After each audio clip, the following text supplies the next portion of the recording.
Hospital کے اندر داخل ہوئے کوریڈور کے سامنے کھڑے ہوتے ہی ماہل نے سرد سرخ نظر سامنے ڈالی۔ جہاں وہ تقریباً سب لوگ ہی موجود تھے، ماہا اب باقاعدہ رونے لگی تھی۔ بابا وہ آگے بڑھنا چاہتی تھی۔ جب ماہل نے اس کا ہاتھ مضبوطی سے جگڑ لیا، ماہا نے نم آنکھوں سے اسے دیکھا۔ وہ ہیزل گرین آنکھوں سے اسے ہی دیکھ رہا تھا۔ اس کا ہاتھ پکڑے ہی وہ آگے بڑھنے لگا تھا۔ وہ بالکل اس کے پاس جاتا رک گیا۔ سب سے پہلے صفیہ بیگم نے ماہا کو دیکھا۔ وہ سب لوگ ایک دم ہی متوجہ ہوئے تھے۔ ماہا صفیہ بیگم تڑپتی ہوئی آگے بڑھی تھی۔ ماہل نے اس کا ہاتھ چھوڑا تو ماہا جلدی سے جا کر ماں کے گلے لگتی رونے لگی تھی۔ ماما کون ہے ہاسپٹل؟ وہ ان لوگوں کو دیکھتے نم سرخ آنکھیں لیے بولی۔ وہ سب لوگ شدید پریشانی سے بیٹھے تھے، جبکہ رخسار بیگم تو یوں گم سم بیٹھی تھی جیسے سب کچھ چھین گیا ہو ان سے۔ آرزو، صفیہ بیگم اس کا ماتھا چومتے بولی۔ ماہا الجھن بڑی نظروں سے انہیں دیکھنے لگی تھی، جس پر فی الحال انہوں نے اسے نظروں سے خاموش رہنے کا بولا تھا۔ ماہا نے پیچھے مڑ کر دیکھا۔ وہ سرخ آنکھوں لیے استاق آیا سب لوگ سانس روک کے کھڑے تھے۔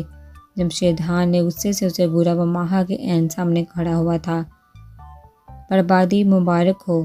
وہ ذرا سا نیچے جھکا اور اس کے کان کے قریب سرگوشی کرتے بولا۔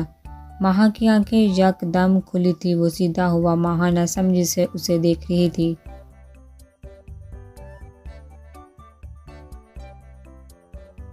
وہ لانگ کوٹ کی جیب میں ہاتھ ڈال گیا۔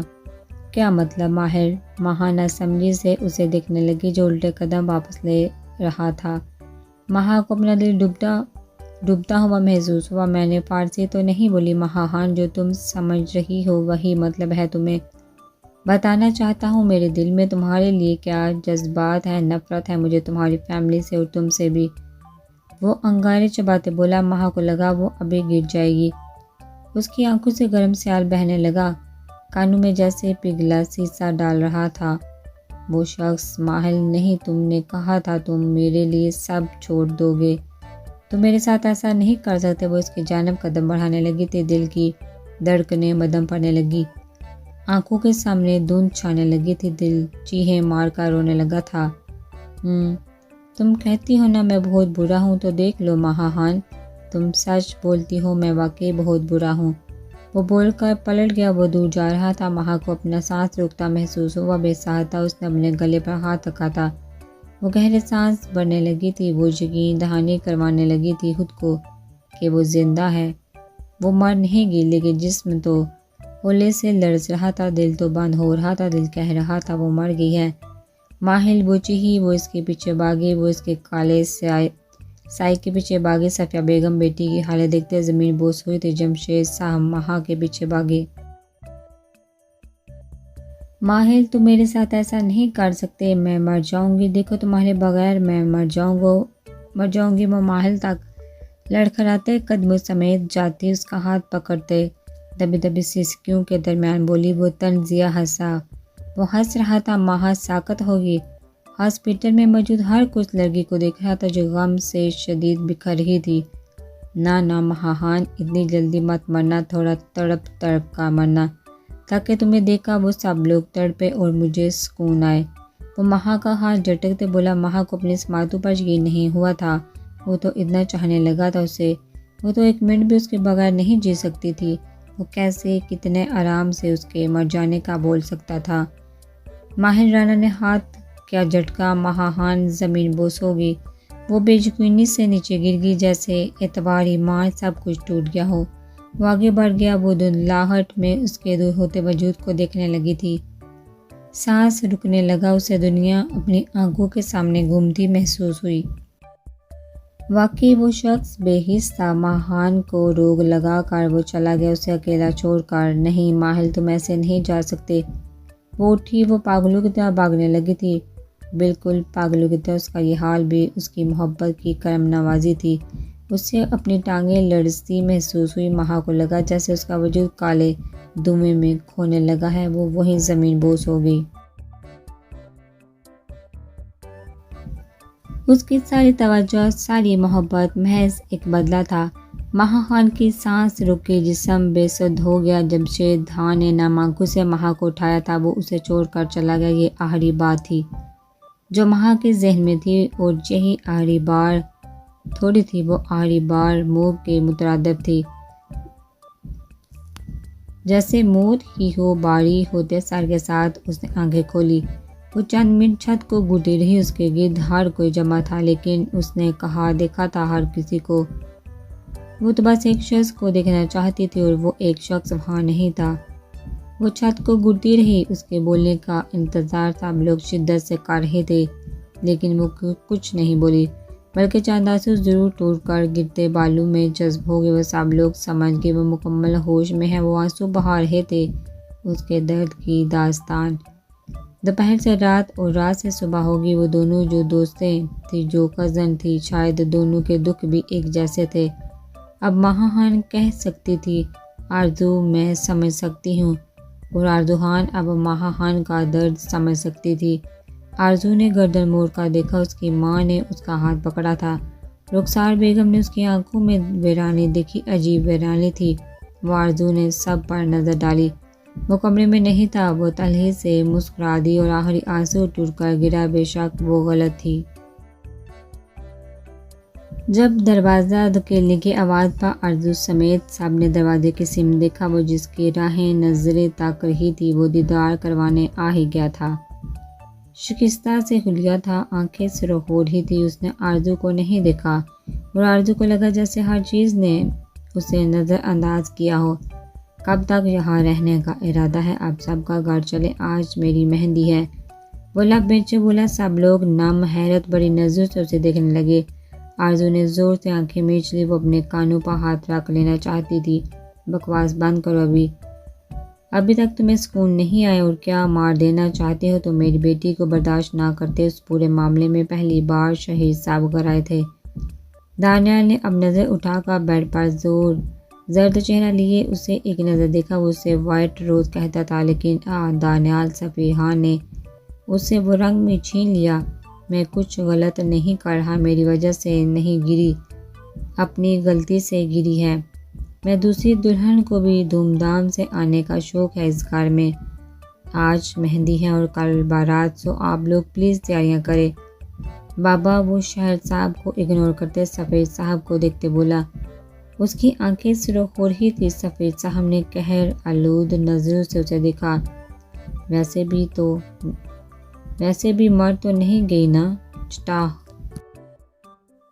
وہ بولتے بولتے رک گیا جب ایک باری ہاتھ اس کے چہرے پر نقش ہوا۔ سب لوگوں نے ڈرتے حیرت کے مارے منہ پر ہاتھ رکھا۔ دانیال نے سرخ چہرہ لیے سامنے کھڑے آغا جی کو دیکھا، جو کرہت نظروں سے اسے گھور رہے تھے۔ کاش یہ تھپڑ تمہیں پہلے مار دیتے، یا کاش تم سے وعدہ نہ کرتے دانیال، ہماری عزت تم خود ہاک میں ملا رہے ہو۔ شادی کرنے ہے نا تمہیں، کرو شادی، لیکن شادی کے بعد تم ہرگز یہاں نہیں رہو گے۔ اپنی بیوی کو لے کر دفع ہو جانا یہاں سے۔ آغا جی نے حد غصے سے اسے گھٹتے ہوئے بولے تھے۔ سب لوگ ششدر رہ گئے۔ نور بیگم نم آنکھوں سے دانیال کو دیکھ رہی تھی۔ وہ مٹھیاں بھیج گیا، وہ پلٹ گیا تھا۔ آرزو نے کرب سے آنکھیں بند کی۔ تم ہمیشہ مجھے تکلیف دینا ہی جانتے ہو، اسے گھٹتے ہوئے بولی۔ میں تکلیف سمیٹ بھی لیتا ہوں۔ دور کہیں بولا گیا اس کا ایک جملہ آرزو کے کانوں میں باز گشت کرنے لگا تھا۔ وہ پھر کیوں نہیں تکلیف سمیٹ رہا تھا؟ وہ کیوں اسے اذیت دے رہا تھا؟ اگر ایسا ہی کرنا تھا تو کیوں اس کے قریب آیا تھا؟ چپ کرو بیٹا، ہم ہیں نا؟ آغا جی نے آرزو کے ہاتھ پر ہاتھ رکھا تو وہ ضبط کھوتے ہچکیوں سے رونے لگی۔ اس کی اذیت دیکھ وہاں سب ہی نم آنکھوں سے اسے دیکھنے لگے تھے۔ جمشید خان کمرے میں داخل ہوئے تو سب لوگ ان کی طرف متوجہ ہوئے تھے۔ وہ ہنس سے پریشان لگ رہے تھے۔ انہیں شدید غصہ آ رہا تھا اس وقت ماہر پر، جنہوں نے ان کی بیٹی کی یہ حالت کر دی تھی۔ ماہر ٹھیک ہے؟ صفیہ بیگم بے چینی سے بولی تھی۔ دل بہت گھبرا رہا تھا ان کا۔ ہاں ٹھیک ہے، سٹریس کی وجہ سے بے ہوش ہو گئی تھی۔ میں نے اسے کہا تھا وہ اچھا انسان نہیں، میں چھوڑوں گا نہیں اس بے غیرت انسان کو۔ جمشید خان شدت سے دبدبی آواز میں بولے تھے۔ سفیر صاحب نے ان کے کندھے پر ہاتھ رکھتے انہیں تسلی دینی چاہیے تھی۔ نہ جانے گھر ہو کیا رہا تھا۔ ایک طرف دانیال کو دوسری شادی کا بت سوار ہوا تھا تو دوسری طرف ماں اب یوں بے سدھ ہوئی پڑی تھی۔ سر، آپ کی پیشنٹ ہاسپٹل سے بھاگ گئی، نرس بڑبڑاتے ہوئے اندر داخل ہوتے بولی۔ صفیہ بیگم نے بے ساختہ دل پہ ہاتھ رکھا، جبکہ جمشید خان باہر بھاگے تھے۔ ہوش آتے ہی وہ خود پر لگی ڈرپ کو نوچ کر پھینکتی کمرے سے نکل گئی۔ بے شک وہ ٹھیک سے چل نہیں رہی تھی، لیکن وہ محل کے پاس جانا چاہتی تھی۔ وہ اس سے پوچھنا چاہتی تو وہ اپنے دل کو بار بار تسلی دے رہی تھی کہ محل مذاق کر رہا ہوگا۔ صحیح کہتے ہیں لوگ، محبت اندھی ہوتی ہے۔ جب محبت ہوتی ہے تو محبت کے ستائے لوگ محبوب کے سوا کچھ نہیں دیکھتے۔ وہ روتے سسکتے ٹیکسی روکے اس میں بیٹھی تھی۔ اس سے جڑی اس کی اجری بکھری حالت کے چلتے ٹیکسی ڈرائیور نے ترس کھاتے اسے بٹھا لیا تھا۔ بار بار آنسو کا لپا بہہ رہے تھے جنہیں وہ صاف کر رہی تھی۔ تمہیں تو مجھ سے محبت تھی، تم انسان نہیں۔ میرے ساتھ محل دیکھو، تمہارے بغیر مر جاؤں گی میں۔ وہ کس قدر اذیت میں منہ پر ہاتھ جمائے اپنی آواز دبانے کی کوشش کرتے بول رہی تھی۔ اس کا دل لرز رہا تھا۔ گہرے گہرے سانس بھرتے اس نے خود کو نارمل کرنا چاہا تھا۔ وہ اسے سمجھا سکتی ہے، ہاں وہ اسے سمجھائے گی کہ وہ اس سے محبت کرتی ہے۔ وہ خاموشی سے بیٹھ گئی، گود میں رکھے ہاتھ اب بھی لرز رہے تھے، آنکھوں سے کئی بار کوشش کے باوجود آنسو بہہ رہے تھے۔ سنیے انکل، پانی ملے گا؟ خشک لبوں سے زبان پھیرتے وہ مشکل بولی تھی۔ جس ٹیکسی ڈرائیور نے پانی کی بوتل ہاتھ پیچھے کرتے اس کی جانب بڑھا تھی، اس لڑکی پر اسے ترس آ رہا تھا۔ ماہ نے بوتل لی اور منہ کو لگا لی۔ 3 گھونٹ بھرنے کے بعد اس نے بوتل واپس سیٹ پر رکھ دی۔ ایک گھر کے آگے ٹیکسی ڈرائیور نے گاڑی روکی تھی۔ جب ماہ باہر نکلی، اس کے پاس پیسے نہیں تھے۔ میرے پاس پیسے نہیں ہیں، آپ یہ رکھ لیں۔ ماہ نے اپنی فنگر سے ایک سونے کی رنگ اتار دے اسے دینی چاہی تھی۔ وہ جلد از جلد اندر جانا چاہتی تھی۔ وہ محل کو دیکھنا چاہتی تھی، اس سے کئی سوال پوچھنا چاہتی تھی۔ کوئی بات نہیں بیٹی، تم جاؤ، ٹیکسی ڈرائیور نے اس بات میں سر ہلایا۔ ماہ اندر کی جانب بڑھ گئی۔ وہاں کھڑے محل کے آدمیوں نے حیرت سے اسے دیکھا۔ تھوڑی دیر پہلے محل شدید غصے میں اضطراری کیفیت میں گھرایا تھا اور اب ماہ بکھری ہولیے میں خود کو رونے سے بازکتی اندر جا رہی تھی۔ وہ اس کمرے میں آئی جہاں اسے الیگزینڈر کے ہونے کی امید تھی۔ وہ دروازے کے سامنے کھڑی تھی، دروازے پر ہاتھ رکھا تو دروازہ کھل گیا۔ الیگزینڈر نرم ہونٹوں سے شدت بڑی سسکی کے ساتھ پکار نکلی۔ وہ جو دل کو ڈبر کر سمجھا رہا تھا کہ وہ صحیح کر کے آیا ہے، اپنی ضمیر کو جواب دے رہا تھا، اس کی آواز پر پلٹا۔ اس کے دل نے سکون کی سانس بھری، جیسے مراد بڑھ رہی ہو، لیکن الیگزینڈر نے تیزی سے چہرے پر سرد تاثرات سجائے۔ یہاں کیوں آئی ہو تم؟ وہ بمے سکڑے سرد لہجے میں بولا۔ ماہ کی آنکھیں بھیگنے کو بے قرار ہوئی تھی، لیکن وہ ضبط کر گئی۔ ایسا کیوں گیا میرے ساتھ؟ آپ مذاق کر رہے تھے نا؟ وہ 2 قدم آگے بڑھنے والی تھی۔ الیگزینڈر نے نظر پھیری، دل شدت سے چاہ رہا تھا وہ اسے اس کے ٹوٹے بکھرے سراپے کو خود میں سمیٹ لے، خود میں بسا لے، اسے کچھ نہ بولے، بس خاموش رہے، لیکن دماغ نفی کر رہا تھا۔ میں مذاق نہیں کرتا، وہ برفیلے تاثرات چہرے پر سجا سپاٹ لہجے میں بولا۔ اس کا لہجہ ہر قسم کے جذبات سے عاری تھا۔ ماہ کی آنکھوں سے آنسو بہنے لگے۔ وہ جو آخری امید تھی وہ ٹوٹ گئی اور ماہان بھی بس ٹوٹ کر بکھر گئی۔ دنیا میں شاید ہی اس نے اتنے اذیت ناک لفظ سنے ہوں جو آج الیگزینڈر کے بولے گئے لفظ اسے لگ رہے تھے۔ محبت نہیں کرتے مجھ سے آپ؟ وہ بچوں کی طرح رو دی۔ اس کی آنکھوں میں خود کے لیے سرد پان دیکھ کر ماہ کو اپنا سانس بند ہوتا ہوا محسوس ہونے لگا۔ وہ زمین پر ڈہ گئی، اس کی آنکھوں سے آنسو پھسل گئے۔ نہیں، اپنے قدموں میں بیٹھی ماہ کو دیکھتے وہ برفیلے لہجے میں بولا۔ یکدم اس کی ہزل گرین آنکھیں سرخ پڑنے لگی اور ماہ کو شدت سے آکسیجن کی کمی اپنے آس پاس محسوس ہونے لگی۔ وہ گہرے سانس بھرنے لگی تھی، لیکن سانس آگے بہت مشکل سے آ رہا تھا۔ میں مر جاؤں گی، وہ اٹکتے لہجے میں آنسو اور سانس کی شدید کمی کے درمیان بولی۔ الیگزینڈر لب بھینچ گیا۔ فرق نہیں پڑتا، وہ بولا تو اس کی آواز سرد تھی اور ماہ کو لگا جیسے دنیا ختم ہونے لگی ہے۔ وہ نفی میں سر ہلاتی، شدت سے ہنکارا بڑھ گئی۔ اچانک سانس اکھڑ گیا تو گہرے گہرے سانس بھرنے لگی۔ بٹرفلائی وہ جٹ سے نیچے بیٹھا تھا، اس کے وجود کو چھونا چاہا۔ جب ماہ نے نفی میں سر ہلاتے اس کا ہاتھ ڈھڑکا۔ نہیں چاہیے آپ کی ہمدردی، وہ اس کا ہاتھ پرے کرتے لمبے لمبے سانس بھرتے ہوئے بولی۔ الیگزینڈر نے ہاتھ کی مٹھی بنائے بینچ لیا۔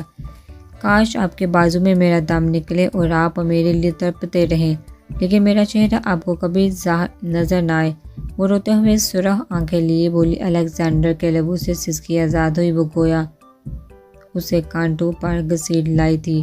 ماہا وہ سختی سے اس کا بازو دبوچ گیا۔ ماہا کے ڈھیلے پڑتے وجود سے سسکی کے درمیان ایک مسکراہٹ برآمد ہوئی۔ وہ آنکھوں میں نمی لیے اسے دیکھ رہی تھی۔ الیگزینڈر، وہ جھٹکا کھاتے اٹکتے لہجے میں بولی۔ اس نے اپنا ہاتھ منہ کے آگے رکھا تھا اور پھر جیسے ہی ہاتھ ہٹایا وہاں خون کا دھبا تھا۔ الیگزینڈر کی آنکھیں پھیل گئی۔ وہ ساکت سا اس کے ہنستے چہرے کو دیکھ رہا تھا۔ ہے بٹر فلائی، کیا ہوا تمہیں؟ یہ کیا کیا تم نے؟ وہ اس کا چہرہ تھپتھپاتے بولا۔ اس کی آنکھوں میں خوف لپکنے لگا تھا۔ یکدم ہی چہرہ سرخ پڑ گیا۔ ماہا کی آنکھیں آہستہ آہستہ بند ہو رہی تھی۔ بٹر فلائی، ایسا نہیں کر سکتی تم۔ دیکھو ادھر، میری طرف دیکھو نا ماہا، میں کرتا ہوں محبت تم سے۔ اٹھو ادھر دیکھو۔ وہ اس کے منہ سے نکلتا خون دیکھ ہذیانتی انداز میں چیخا۔ اسے اٹھانے کی کوشش کرنے لگا جو اب آنکھیں بند کیے لیٹی تھی۔ الیگزینڈر کے منہ سے الفاظ تک نکلے تھے جب ان کی کوئی اہمیت نہ تھی۔ کچھ بعید نہیں تھا کہ وہ لفظ بھی اس نے ماہا خان کو بچانے کے لیے نکالے ہوں۔ ہے بٹر فلائی، وہ اسے بازو میں اٹھائے باہر کی جانب بھاگا اور الیگزینڈر کو پتہ چلا کہ سانسیں بند ہونا کسے کہتے ہیں۔ پہلی بار الیگزینڈر دی ڈیڈلی گینگسٹر کی آنکھوں میں خوف تھا۔ کسی کو کھو دینے کا خوف میرے قریب رہا، پھر بھی مجھ کو پڑھا نہ سکا۔ میرا وجود تو محفوظ ایک کتاب میں تھا، کھولا جو نامہ اعمال حشر میں میرا۔ بس ایک جرم محبت میرے حساب میں تھا، وہ جو کچھ دیر پہلے اسے ٹھکرا کر آیا تھا۔ اب اس سے بازو میں بڑے پاگلوں کی طرح بھاگ رہا تھا۔ وہ جھوٹ بولتا تھا، الیگزینڈر جھوٹ بولتا تھا۔ وہ کہتا تھا اسے ماہا سے محبت نہیں، جبکہ الیگزینڈر کو ماہا خان سے محبت ہے۔ وہ اس سے محبت کرتا تھا اور اس نے وہ تب بیان کی جب سب کچھ ہاتھ سے نکل گیا، جب وہ آخری بار اس کے پاس آئی تھی محبت کی بھیک مانگنے۔ وہ آخری بار تھا اور شاید اب ماہا خان اس سے منہ موڑ لے۔ وہ ماہا خان کے سچے جذبوں کی توہین کر چکا تھا، وہ خود کو خود برباد کر چکا تھا۔